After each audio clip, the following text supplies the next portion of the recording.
Olá, eu sou Maria Cristina Izar. Estamos aqui no finalzinho do Congresso Americano de Cardiologia, o ACC 2019, e nós vamos mostrar rapidamente um pouco do que foi o melhor do ACC deste ano.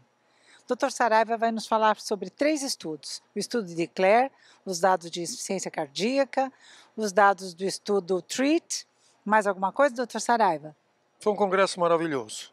Eu diria que nós aprendemos muito, e isso é muito importante para o nosso ouvinte, o que nós vimos aqui. Você citou o estudo Declare. Eles apresentaram, na realidade, um subgrupo de pacientes que tinham insuficiência cardíaca, com fração de ejeção reduzida, documentado pelo ecocardiograma. E o que nós observamos foi uma redução significativa, não só de hospitalização e morte por insuficiência cardíaca, mas também uma redução da mortalidade global. Dados pós-análise, dados que merecem, que necessitam confirmação, mas que pavimentam o uso desses fármacos em pacientes com insuficiência cardíaca. E o estudo EMPRISE, que foi um registro também com empagliflozina comparado com inibidores de DPP-4, mostrou ao mesmo direcionamento, uma redução de morte e hospitalização por insuficiência cardíaca, dados estes já mostrados no EMPA-REG, mostrando a importância desses fármacos como um novo conceito na proteção cardiovascular. Um outro dado, Cristina, muito importante, foram os dados do TREAT. Nós aprendemos que o ticagrelor ele foi superior ao clopidogrel em pacientes com síndrome isquêmica aguda, em pacientes com doença aterosclerótica pós-infarto tardiamente, e restava uma pergunta a ser respondida: qual seria o comportamento do ticagrelor em pacientes com infarto com supradesnivelamento que foram submetidos a tratamento fibrinolítico? E o estudo TREAT, um estudo que foi liderado pelo nosso colega Otávio Berwanger, do Brasil, mostrou que numa população de praticamente 4.000 doentes, o ticagrelor foi tão seguro quanto o clopidogrel em pacientes fibrinolizados com infarto com supra. Isso é um dado muito importante porque ele completa este quebra-cabeça dos benefícios do ticagrelor observados no estudo Plato, no estudo Pegasus e agora no estudo Themis que vem pela frente. Não podemos deixar também de falar do estudo Augustus, aonde foi mostrado de uma forma muito clara os benefícios e a segurança da apixabana em pacientes pós-stent, com doença coronariana com síndrome isquêmica aguda ou que foram para angioplastia. Mais uma vez pudemos mostrar que a apixabana se mostrou mais segura do que a varfarina e ela se mostrou mais segura quando utilizada individualmente, sem a utilização da aspirina. Eu diria que este foi mais um passo que nós aprendemos sobre esta discussão da aspirina quando nós estamos no cenário de anticoagulação oral em pacientes agudos ou que vão para procedimentos com angioplastia. Eu diria que foi um grande avanço esse estudo liderado também por um brasileiro, Renato Lopes. Acho que esses foram os principais assuntos discutidos e acho que você tem algumas coisas para contar também na área de dislipidemia. Com certeza. Só queria fazer um comentário. Será que a aspirina vai deixar de ser usada nesses pacientes? Isso vai ser um tópico para se avaliar posteriormente, mas vários estudos consideraram até dupla com antiagregação simples, após síndrome coronária aguda, após implante de stents, e a maioria deles caminhando na mesma direção. Bastante interessante.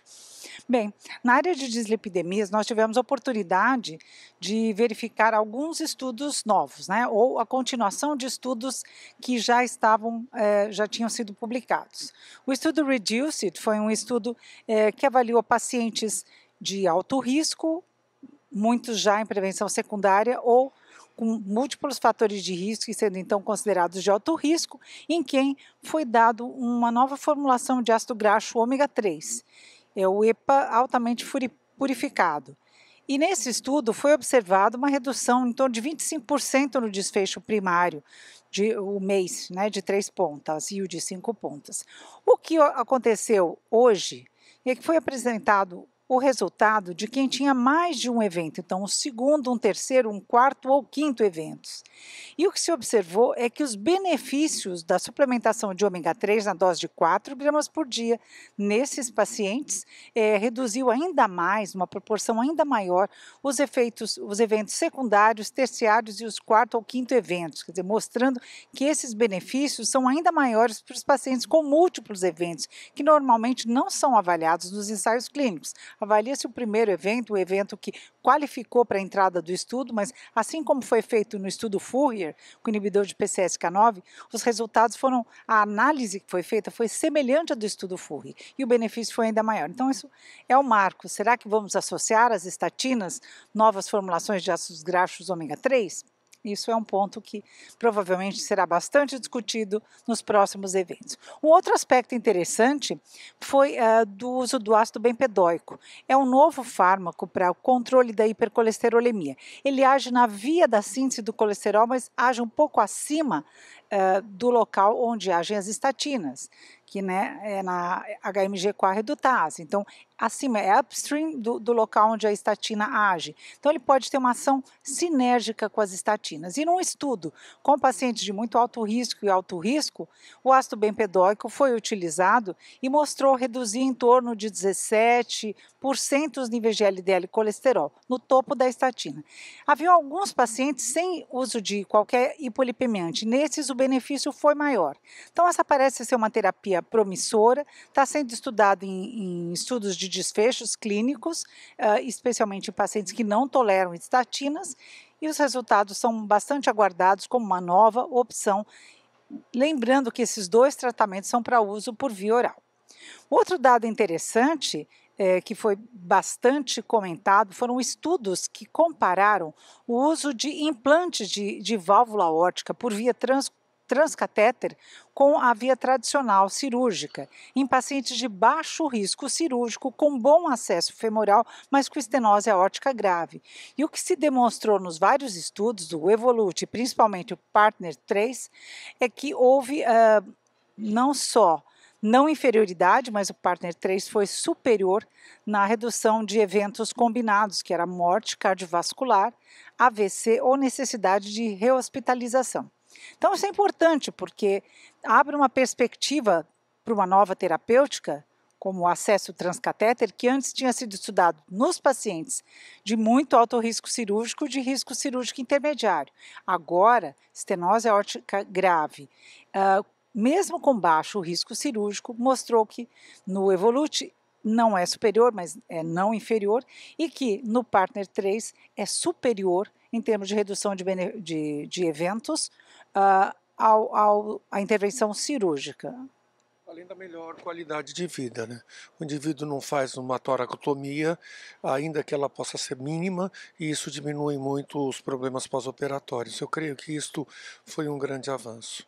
Reduz o tempo de hospitalização, que a gente sabe que as complicações de internações prolongadas também são um drama no pós-operatório. Acho que foi um estudo histórico, foi aplaudido em pé pela plateia. Fantástico, muito bom.